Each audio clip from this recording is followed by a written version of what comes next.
Fairly wild, it is obvious that we are approaching the city as we see cultural use and harmful abuse of the river. Illegal dumping, construction impacts, floating aquatic invasives, illegal backfilling into the riverbed, sand mining, and such heavy invasive plant infestations beyond the river buffer, the latter cleared again by duct, that the indigenous vegetation is totally invisible. Our last crossing is with trepidation. Downstream of a sewage treatment plant, the grey water stinks of sewage, and we are horrified to see a lady carrying water from the river to use to wash her clothes. This walk is actually walking in one of our main rivers for our supply system, and we are thinking that this walk will actually expose our catchment users in terms of the impacts that they have on the uMngeni River, and then let them know what they can do to improve the quality of water in uMngeni River.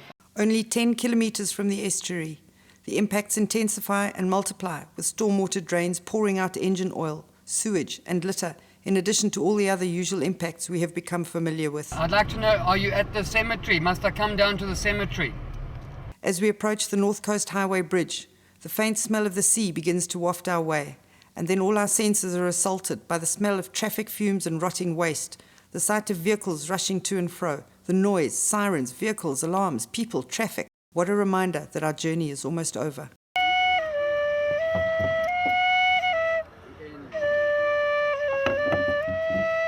The Springfield Park Conservancy showcases how an industrial area can be beautiful, but is sadly followed by a neglected section of the river next to the industrial area. In a way, we're all responsible, but I think big business, big industry, they've got to take a lot more responsibility than they are now. The highest and best mini-SAS score that is possible is a score of over 7.9, which indicates a pristine, healthy river. We only found 2 such places on the entire 265-kilometre length of the river. The water quality in the river upstream of Midmar Dam was surprisingly never better than largely natural, good condition, and plummeted to critically very poor condition in one place. At this stage, we decide that Mama River is akin to an old lady. Her pace is slowed, and she dawdles along as her end approaches. After a lifetime of nurturing and unconditional giving, she barely remembers her journey that started gently in the folds of distant, almost forgotten hills. A life that grew to a sparkling, bubbling, energetic youth, and then turned sour from abuse and hurt. If only we could all give back to her as she has given to us. The estuary is called Blue Lagoon. However, the blue is no longer evident, and it has become a grey lagoon. What have we done to this beautiful river on which we are all so dependent? We've lost touch with reality.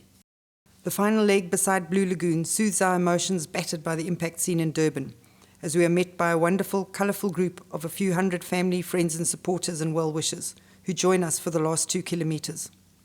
We weave our way along the edge of Blue Lagoon under a cool canopy of estuarine forest, while the girls from Russell High serenade us to the ocean.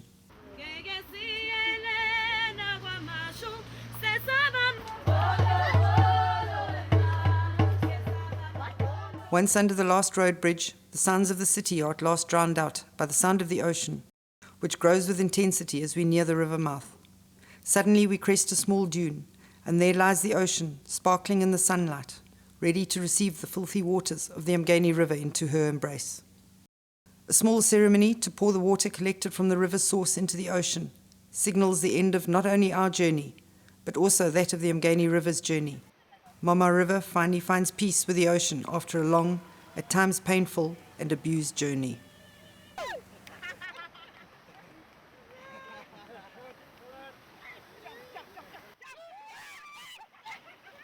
We've done a study of all our rivers in uMngeni, and we are striving for blue drop status. That's the highest international standard we can get for any water system.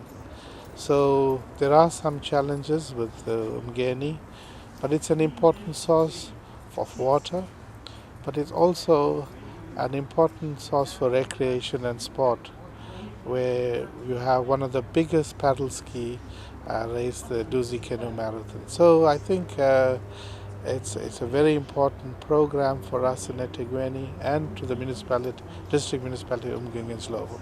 This effort creating an awareness, they've gone to classrooms to to educate children on the importance of rivers and why they need to flow cleanly and smoothly into the ocean, and how life is so dependent on water. So they've done a lot of education program amongst the learners. They've done the walk to create awareness for our communities.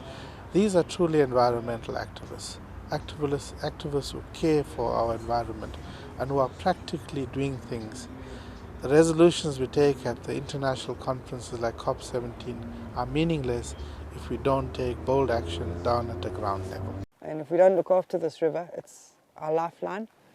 It's what keeps the economy of half of Natal going, and we need to look after it. Water is life. Let us conserve it, respect it, and enjoy it. Mayday for rivers! Woo! Woo!